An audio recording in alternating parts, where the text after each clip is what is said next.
വേദിയിലുള്ള CPM-ന്റെ മലപ്പുറം ജില്ലാ സെക്രട്ടറി സഖാവ് എൻ മോഹൻദാസ്, അധ്യക്ഷൻ സഖാവ് പത്മാക്ഷൻ, ആയിഷ ഷാ, നിലമ്പൂർ നഗരസഭയുടെ ചെയർമാൻ മാട്ടുമ്മൽ സലീം, വേദിയിലുള്ള ജനപ്രതിനിധികളെ, പാർട്ടി നേതാക്കളെ, പ്രിയപ്പെട്ട സഹോദരീ സഹോദരന്മാരെ, ആദ്യമായും CPM-ന്റെ ചെങ്കൊടി പിടിക്കാൻ ആവേശപൂർവ്വം മുന്നോട്ട് വന്ന ഇതര പാർട്ടികളിൽപ്പെട്ടിട്ടുള്ള 500-ലധികം കുടുംബങ്ങളെ CPM-ന് വേണ്ടി ഞാൻ ഹാർദമായി അഭിവാദ്യം ചെയ്യുന്നു. അവരെ പാർട്ടിയിലേക്ക് സ്വാഗതം ചെയ്യുകയാണ്. കേരളത്തിൽ വന്നുകൊണ്ടിരിക്കുന്ന രാഷ്ട്രീയ മാറ്റത്തിൻ്റെ 1-ാം നമ്പർ തെളിവാണ് ഈ നിലമ്പൂരിൽ നടക്കുന്ന ഈ പരിപാടി. ഇവിടെ സ്വാഗത പ്രസംഗത്തിൽ ചന്തക്കുന്ന് ലോക്കലിൽ കഴിഞ്ഞ തെരഞ്ഞെടുപ്പിലുണ്ടായിട്ടുള്ള രാഷ്ട്രീയ മാറ്റത്തെ സംബന്ധിച്ച് പറയുകയുണ്ടായി. നിലമ്പൂർ നഗരസഭയിൽ തന്നെ 53% വോട്ട് നേടിയിട്ടാണ് ഇടതുപക്ഷ ജനാധിപത്യ മുന്നണി വിജയം വരിച്ചത്. റെക്കോർഡ് വിജയമാണ് നിലമ്പൂർ നഗരസഭയിൽ ഉണ്ടായത്. അത്തരമൊരു വിജയം LDF-ന് സമ്മാനിച്ച നിലമ്പൂർ നഗരസഭ പരിധിയിലുള്ള മുഴുവൻ ജനങ്ങളെയും ഞാൻ ഹാർദമായി അഭിവാദ്യം ചെയ്യുകയാണ്. നിങ്ങൾക്കറിയാം, 2019 ലോക്സഭാ തെരഞ്ഞെടുപ്പ് നടന്നത്. ആ ലോക്സഭാ തെരഞ്ഞെടുപ്പിൽ LDF-ന് വലിയ തിരിച്ചടിയാണുണ്ടായത്. ആ തിരിച്ചടിയെ തുടർന്ന് CPM-ഉം LDF-ഉം ജനബന്ധം കൂടുതൽ ദൃഢതരമാക്കാൻ തീരുമാനിച്ചു. അതിന്റെ അടിസ്ഥാനത്തിൽ ജനങ്ങൾക്കിടയിൽ രാഷ്ട്രീയ സംഘടനാ പ്രവർത്തനങ്ങൾ തുടർന്നു. ഡിസംബറിൽ തദ്ദേശ തെരഞ്ഞെടുപ്പ് പ്രഖ്യാപിച്ചപ്പോൾ ഇടതുപക്ഷ ജനാധിപത്യ മുന്നണി ജനങ്ങളെ വീണ്ടും സമീപിച്ചു. ഈ തെരഞ്ഞെടുപ്പിൽ UDF-കാർ കണക്കാക്കിയത് ലോക്സഭാ തെരഞ്ഞെടുപ്പിലേതുപോലെ ജമാഅത്തെ ഇസ്ലാമിയുടെ വെൽഫെയർ പാർട്ടിയുമായി കൂട്ടുകെട്ടുണ്ടാക്കിയാൽ LDF-നെ ലോക്സഭയിലേതുപോലെ തോൽപ്പിക്കാൻ കഴിയും എന്നാണ് അവർ കണക്കുകൂട്ടിയത്. പക്ഷേ നമ്മുടെ രാജ്യത്തിന്റെ തെരഞ്ഞെടുപ്പ് ചരിത്രം പരിശോധിക്കുമ്പോൾ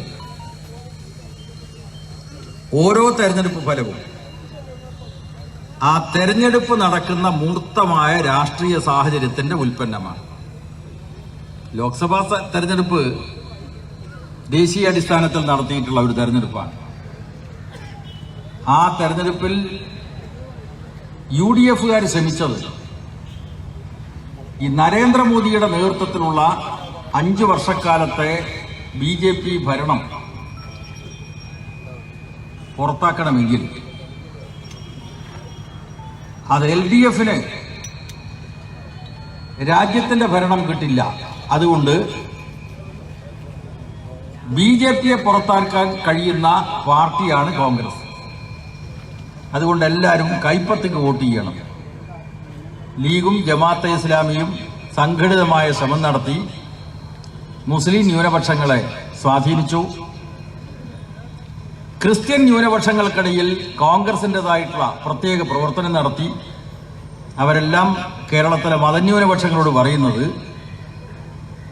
ഈ മോദി അധികാരത്തിൽ നിന്ന് പുറത്തു പോകണമെങ്കിൽ കോൺഗ്രസ് രാജ്യത്ത് അധികാരത്തിൽ വരണം. മോദിയെ പുറത്താക്കാൻ കഴിയുന്ന ഒരു പാർട്ടിയാണ് കോൺഗ്രസ്. ഇങ്ങനെയാണ് ജനങ്ങളെ തെറ്റിദ്ധരിപ്പിച്ചത്, പ്രത്യേകിച്ച് മതന്യൂനപക്ഷങ്ങളെ തെറ്റിദ്ധരിപ്പിച്ചത്. തെരഞ്ഞെടുപ്പ് കഴിഞ്ഞപ്പോൾ ജനങ്ങൾ കൃത്യമായി തിരിച്ചറിഞ്ഞല്ലോ എവിടെയാണ് നമ്മുടെ കോൺഗ്രസ്? കോൺഗ്രസ് പണ്ടത്തെ തറവാടികളെ പോലെ അഭിമാനത്തോടുകൂടി അതിന്റെ സ്വാധീനത്തെക്കുറിച്ച് പറഞ്ഞിട്ടുള്ള ഒരു കാലമുണ്ടായിരുന്നു. കേന്ദ്രം കോൺഗ്രസ് ഭരിക്കുന്നു, സംസ്ഥാനങ്ങൾ കോൺഗ്രസ് ഭരിക്കുന്നു. എല്ലാ കാര്യവും കോൺഗ്രസ് ചൂണ്ടിയെടുത്ത് നിൽക്കുന്ന ഒരു രാഷ്ട്രീയ സാഹചര്യമായിരുന്നു രാജ്യത്തുണ്ടായിരുന്നത്. പക്ഷെ കോൺഗ്രസ് അതിന്റെ ജനവിരുദ്ധ നയങ്ങളുടെ ഫലമായി ജനങ്ങളിൽ നിന്ന് ഒറ്റപ്പെട്ടു. നിങ്ങൾക്കറിയാം, 47 ആഗസ്റ്റ് 15 ഇന്ത്യക്ക് സ്വാതന്ത്ര്യം കിട്ടിയതിനു ശേഷം കോൺഗ്രസ് മാത്രമാണ് രാജ്യത്ത് നീണ്ട വർഷങ്ങളിൽ ഭരണം നടത്തിയത്. 47 മുതൽ 77 വരെ ഇന്ത്യ രാജ്യത്ത് വേറൊരു പാർട്ടിയും കേന്ദ്രം ഭരിച്ചില്ല. കോൺഗ്രസ് മാത്രമാണ് കേന്ദ്രം ഭരിച്ചത്. ഇടതടവില്ലാതെ 30 വർഷക്കാലം ഈ രാജ്യത്ത് കോൺഗ്രസിന്റെ ഭരണം തുറന്നപ്പോഴാണ് ഒരു ഘട്ടത്തിൽ അടിയന്തരാവസ്ഥ പ്രഖ്യാപിക്കപ്പെട്ടത്. ആ അടിയന്തരാവസ്ഥ എന്തിനു വേണ്ടിയിട്ടാണ് പ്രഖ്യാപിച്ചത് എന്നത് രാജ്യത്തിലെ രാഷ്ട്രീയ വിദ്യാർത്ഥികൾക്കറിയാം. കോൺഗ്രസിന്റെ നേതാവ് ഇന്ദിരാഗാന്ധിയുടെ അധികാര കസേര സംരക്ഷിക്കുന്നതിന് വേണ്ടിയുള്ള നടപടിയായിരുന്നു അടിയന്തരാവസ്ഥ പ്രഖ്യാപനം. രാജ്യത്തിലെ മുഴുവൻ പൗരന്മാരുടെയും പൗരാവകാശങ്ങൾ സസ്പെൻഡ് ചെയ്തുകൊണ്ട് എല്ലാവിധ അക്രമങ്ങളും അതിക്രമങ്ങളും നടത്തിയിട്ടുള്ള ഒരു കാലം. കേരളത്തിലെ പോലീസ് ലോക്കപ്പുകളിൽ 27 ചെറുപ്പക്കാരെയാണ് ഉരുട്ടിയും ലോക്കപ്പ് മർദ്ദനത്തിന് വിധേയമായിട്ടും കൊലപ്പെടുത്തിയത്. കോഴിക്കോട് റീജിയണൽ എഞ്ചിനീയറിംഗ് കോളേജിലെ വിദ്യാർത്ഥിയായിരുന്ന രാജൻ എന്ന ഒരു വിദ്യാർത്ഥിയെ ഹോസ്റ്റലിൽ നിന്ന് പിടിച്ചുകൊണ്ടുപോയി കക്കയം ക്യാമ്പിലിട്ട് അതിഭീകരമായിട്ട് തല്ലിച്ചതച്ചു, മരണപ്പെട്ടു. ആ രാജന്റെ ശവശരീരം പോലും ബന്ധുക്കൾക്ക് വിട്ടുകൊടുത്തില്ല. ഇതാണ് അടിയന്തരാവസ്ഥയുടെ കാലം. ആ അടിയന്തരാവസ്ഥ ഭരണത്തിനെതിരായി രാജ്യത്തിലെ ജനങ്ങൾ സടകുടഞ്ഞെഴുന്നേറ്റു. അങ്ങനെയാണ് 77 മാർച്ച് മാസത്തിൽ രാജ്യത്ത് ലോക്സഭാ തെരഞ്ഞെടുപ്പ് നടന്നത്. ആ ലോക്സഭാ തെരഞ്ഞെടുപ്പിലാണ് ആദ്യമായിട്ട് കോൺഗ്രസിനെ കേന്ദ്രത്തിലെ അധികാര കസേരയിൽ നിന്ന് ജനങ്ങൾ വലിച്ചു പുറത്തിട്ടത്. കാരണം അത്ര വലിയ അതിക്രമങ്ങളും അക്രമങ്ങളും ആണ് കോൺഗ്രസ് അന്ന് നടത്തിയത്. അതിനുശേഷം കോൺഗ്രസിന്റെ തകർച്ച ആരംഭിച്ചു. കോൺഗ്രസിന്റെ ശക്തി ക്ഷയിച്ചു. സുഹൃത്തുക്കളെ, ഇന്ന് ഈ 2021 നിൽക്കുന്ന അവസരത്തിൽ എന്താണ് കോൺഗ്രസിന്റെ അവസ്ഥ? കേന്ദ്രം കോൺഗ്രസിന്റെ കയ്യിലില്ല. സംസ്ഥാനങ്ങളിൽ കോൺഗ്രസിന് ഭരണമുള്ള സംസ്ഥാനങ്ങളിൽ തന്നെ കോൺഗ്രസിന്റെ നേതാക്കന്മാരും MLA-മാരും ക്യൂ നിന്ന് BJP-യിലേക്ക് പോകുന്നു. അങ്ങനെയാണ് മധ്യപ്രദേശിൽ BJP-യുടെ ഭരണം വന്നത്. കോൺഗ്രസ് ഭരിച്ച സംസ്ഥാനങ്ങളിലെല്ലാം BJP അധികാരത്തിൽ വരുന്ന അവസ്ഥയുണ്ടായി. ഗുജറാത്ത്, മധ്യപ്രദേശ്, അങ്ങനെ എത്രയെത്ര സംസ്ഥാനങ്ങൾ എല്ലാം തന്നെ BJP-യുടെ കയ്യിലേക്ക് കൊടുത്തു. കോൺഗ്രസുകാർ BJP-യിലേക്ക് കാലുമാറി. ഇന്നിപ്പോ കോൺഗ്രസ് ഉപ്പുചാക്ക് വെള്ളത്തിലിട്ടതുപോലെ അരുത്തരുത്തില്ലാതായിക്കൊണ്ടിരിക്കുകയാണ്. ഇന്നിപ്പോ കോൺഗ്രസിന്റെ സ്ഥിതി അത്യന്തം ദയനീയമാണ്. കഴിഞ്ഞ ലോക്സഭാ തെരഞ്ഞെടുപ്പിന് ശേഷം ലോക്സഭാ തെരഞ്ഞെടുപ്പിന്റെ സ്ഥിതി എന്താണ്? കേരളത്തിലെ 20 ലോക്സഭാ സീറ്റുകളിൽ 19 എണ്ണത്തിലും UDF ജയിച്ചു. കുഞ്ഞാലിക്കുട്ടി അടക്കമുള്ള ആളുകൾ നേരെ ഡൽഹിക്ക് വിമാനം കയറി. ഇപ്പൊ കുഞ്ഞാലിക്കുട്ടി പറയുന്നത്, ഞാൻ ഡൽഹി പോയിട്ട് ഫാസിസത്തിനെതിരായിട്ട് യുദ്ധം നടത്തുന്നില്ല, ഞാൻ കേരളത്തിലേക്ക് തിരിച്ചു വരുന്നു എന്നതാണ്. നിങ്ങൾ എന്തേ ലോക്സഭാ തെരഞ്ഞെടുപ്പ് കാലത്ത് ഈ നാട്ടിലെ ജനങ്ങളോട് പറഞ്ഞത്? മോദി അധികാര കസേരയിൽ നിന്ന് പുറത്താക്കാൻ കഴിവുള്ള പാർട്ടിയാണ് കോൺഗ്രസ്. അതുകൊണ്ട് കൈപ്പത്തിക്ക് എല്ലാവരും വോട്ട് ചെയ്യണം. രാഹുൽ ഗാന്ധിയെ വയനാട്ടിൽ മത്സരിപ്പിച്ചു. അങ്ങനെ രാഹുൽ ഗാന്ധി ജയിക്കും, രാജ്യത്തിന്റെ പ്രധാനമന്ത്രിയാവും.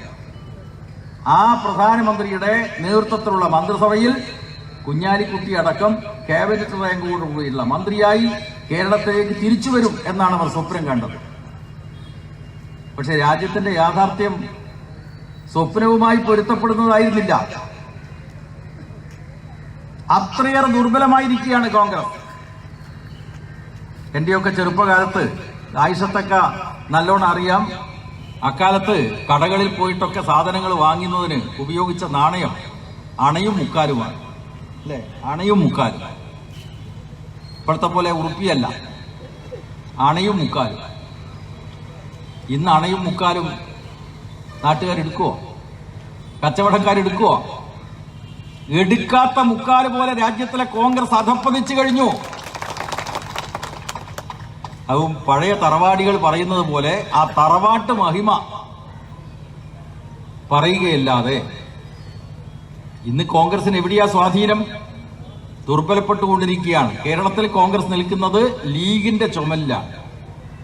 ലീഗിന്റെ ചുമലിൽ കയറിയിട്ട് കോൺഗ്രസ്സുകാർ പറയാ ഞങ്ങളുടെ നീളം അളന്നോ. ലീഗിന്റെ അടക്കം നീളം അളക്കാൻ വേണ്ടിയിട്ടാണ് കോൺഗ്രസ്സുകാർ ഇപ്പൊ പറയുന്നത്. അത്ര ദയനീയമായിട്ടുള്ള അവസ്ഥയിലാണ് രാജ്യത്തിലെ കോൺഗ്രസ്. ഇപ്പോ തദ്ദേശ ഭരണ തെരഞ്ഞെടുപ്പിൽ മികച്ച വിജയം LDF ഉണ്ടായല്ലോ. കേരളത്തിലെ 941 ഗ്രാമപഞ്ചായത്തുകളിൽ 577 എണ്ണം ഇടതുപക്ഷ ജനാധിപത്യ മുന്നണി ഭരിക്കുന്ന അവസ്ഥയിലെത്തി. 6 കോർപ്പറേഷനുകളിൽ 5 എണ്ണവും LDF-നും, 14 ജില്ലാ പഞ്ചായത്തുകളിൽ 11 എണ്ണവും LDF-നും, 2 എണ്ണം UDF-നും, 1 സമതല വയനാട്. ഇങ്ങനെയാണ് മികച്ച വിജയം. ലോക്സഭാ തെരഞ്ഞെടുപ്പിനേക്കാളും 9% വോട്ട് LDF-ന് വർദ്ധിച്ചു. UDF-ന് അത്രമാത്രം വോട്ട് കുറഞ്ഞു. ഇതാണ് തദ്ദേശ ഭരണ തെരഞ്ഞെടുപ്പും പഴയ ലോക്സഭാ തെരഞ്ഞെടുപ്പും തമ്മിലുള്ള വ്യത്യാസം. ലോക്സഭാ തെരഞ്ഞെടുപ്പിൽ കിട്ടിയതിനേക്കാളും LDF-ന് വോട്ട് കൂടി.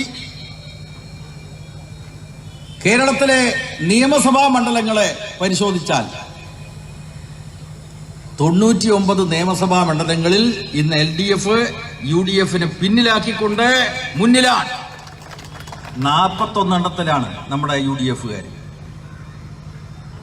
അപ്പോ തദ്ദേശ ഭരണ തെരഞ്ഞെടുപ്പ് ലോക്സഭാ തെരഞ്ഞെടുപ്പ് ഫലത്തിൽ നിന്നും തികച്ചും വ്യത്യസ്തമായിട്ടുള്ളൊരു ഫലമാണ് പ്രഖ്യാപിക്കപ്പെട്ടത്. ഞാൻ നേരത്തെ പറഞ്ഞതുപോലെ ഓരോ തെരഞ്ഞെടുപ്പ് നടക്കുന്ന സാഹചര്യവും വ്യത്യസ്തമായിരിക്കും. ലോക്സഭാ തെരഞ്ഞെടുപ്പ് ഫലം ആ തെരഞ്ഞെടുപ്പ് നടന്നിട്ടുള്ള മൂർത്തമായ രാഷ്ട്രീയ സാഹചര്യത്തിന്റെ ഉൽപ്പന്നമാണ്. തദ്ദേശ ഭരണ തെരഞ്ഞെടുപ്പോ ഇതിന്റെ ഉൽപ്പന്നം. തദ്ദേശ ഭരണ തെരഞ്ഞെടുപ്പ് പ്രത്യേകമായിട്ടുള്ള സാഹചര്യത്തിലാണ്. ആ രാഷ്ട്രീയ സാഹചര്യത്തിന്റെ ഉൽപ്പന്നമാണ് തദ്ദേശ ഭരണ തെരഞ്ഞെടുപ്പ് ഫലം.